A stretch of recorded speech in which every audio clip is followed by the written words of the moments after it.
பிரத்யேக வழிமுறைகளை அவர்கள் பின்பற்றுகிறார்கள். குறிப்பாக ஒரு வெளிப்புறத்தில் மக்களை சந்திக்காமல் ஒரு தனியார் கல்லூரியில் இருக்கக்கூடிய உள் அரங்கில் மக்களை சந்திக்க இருக்கிறார்.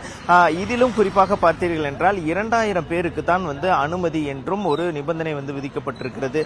இதற்காக ஒரு நுழைவு அட்டை வழங்கப்பட்டிருக்கிறது. அதுவும் குறிப்பாக QR கோடு கொண்ட அந்த அட்டையில் இருப்பவர்கள் மட்டுமே உள்ளே அனுமதிக்கப்படுகிறார்கள். இதில் விவசாயிகள் மற்றும் பெண்கள் அதிக அளவில் கலந்து கொள்வார்கள் என்று எதிர்பார்க்கப்படுகிறது. அதன் வகையில் தான் அந்த அடையாள அட்டை என்பதும் கொடுக்கப்பட்டிருக்கிறது.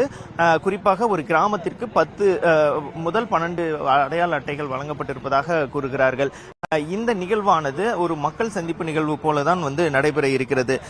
குறிப்பாக விஜய் இந்த சந்திப்பிலும் பார்த்தீர்கள் என்றால் ஒரு உரையாடல் நிகழ்த்துவார், மக்களிடையே பேசுவார் என்று எதிர்பார்க்கப்படுகிறது. 8 வாரங்களாக மக்கள் சந்திப்பு நிகழ்வு எதுவும் நடத்தாமல், மக்களை சந்திக்காமல், எந்த ஒரு கருத்தும் பேசாமல் இருந்த விஜய்